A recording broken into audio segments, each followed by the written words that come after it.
জীবনে এমন ভাবে বাঁচুন, আপনার পরিচয় যেন হয় আপনার ব্যবহারে, পদবিতে নয়। টাকা, সৌন্দর্য, সম্পদ কোন একদিন হারিয়ে যেতে পারে, কিন্তু সুন্দর ব্যবহার এটা শুধু আপনারই থাকবে। এটার মালিক শুধু আপনি। এটা কেউ ছিনিয়েও নিতে পারবে না, ধ্বংসও করতে পারবে না। আসসালামু আলাইকুম, সবাই কেমন আছেন? নিশ্চয়ই আল্লাহর রহমতে ভালো, আমিও ভালো আছি। আরো একটি ভিডিও নিয়ে হাজির হয়েছি আমি জিনিয়া। আমার মা সবসময় আমার সাথে গল্প করতো, মা তুই যখন জন্ম নিয়েছিলি দ্বিতীয় মেয়ে হয়েছে বিধায় তোকে কেউ দেখতে আসেনি, কেউ পছন্দও করেনি। তখন মাথায় ছিল না তোর নাম কি হবে অথবা তোদের কিভাবে লালন পালন করব।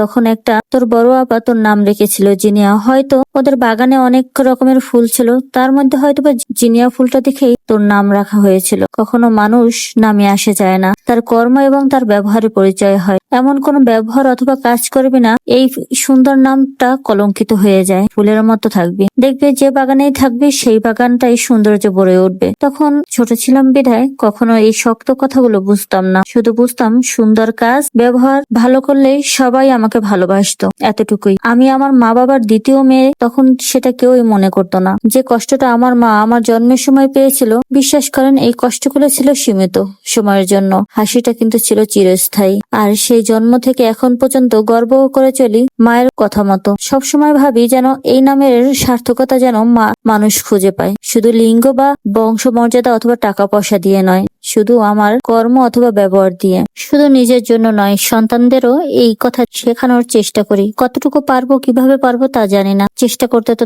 দোষ নেই। কথা বলতে বলতে অনেক কথা বলে ফেলেছি। ছেলে মেয়েদের আবদারে গোলাপ জামুন তৈরি করার চেষ্টা করেছি। সত্যি কথা বলতে কোনোভাবেই পারফেক্ট করতে পারিনি। অনেকবার চেষ্টা করেছি, মনে মনে চিন্তা করেছি হাল ছাড়া যাবে না, কেন হবি না। বারবার ছানাকে জিজ্ঞেস করেছি কেন হবি না, ছানা তৈরি করতে কোন কোন সমস্যা আছে আমাকে পারলে বল। একবার দুবার না, অনেক কয়েকবার চেষ্টা করেছি, কিন্তু কখনো মিষ্টি বানাতে পারিনি। তবে এবার পারফেক্ট ভাবে পেরেছি। অনেক ভিডিও দেখার পরে এবার ফল পেলাম। মিষ্টিগুলো যেন দোকানের মতোই হয়েছে। আমার ছেলে এবং তার বাবা প্রশংসায় পঞ্চম। আসলে জীবনের চেষ্টা ছাড়ি না। রান্নাই করতে পারতাম না কোনো এক সময়, এখন আল্লাহর রহমতে ভালোই পারি। আপনি যদি মিষ্টির ছানা পারফেক্ট ভাবে তৈরি করতে পারেন তবে মিষ্টি বানানো কোনো ঝামেলাই থাকে না। কিন্তু আমার জানা মতে সব মিষ্টির জন্য একই রকম ছানা তৈরি করলে হয় না। পারফেক্ট ভাবে প্র্যাকটিস করতে করতে কোনো একটা সময় পারফেক্ট ভাবে তৈরি হয় মিষ্টি। যেমনটা আমার ভিডিওতে আজকে আপনারা দেখছেন, কোনো একটা ভিডিওতে কোনো এক সময় আমি দেখিয়ে দেবো কিভাবে পারফেক্ট ছানা তৈরি করতে হয়। আসলে আমি এখনো অজ্ঞ, যার কারণে আমি বলছি না রেসিপিটি কিভাবে কি হলো। যদি কারো কাছে খারাপ লেগে থাকে তবে ক্ষমা সুন্দর দৃষ্টিতে দেখবেন। ঠিক কথা বলতে আপনি যত চেষ্টা করবেন কোনো একটা সময় আপনিও পারফেক্ট ভাবে হবেন। মানুষের চোখ দিয়ে দেখে, মন দিয়ে শিখে, এটাই মানতে হবে। আর এটাই জগতের রীতি। আমার ভিডিওটি যদি আপনাদের কোনো অংশ ভালো লেগে থাকে তবে আমার পাশে থাকবেন, দোয়া করবেন চ্যানেল নিয়ে ভালো একটা কিছু আপনাদের উপহার দিতে পারি। সবাই ভালো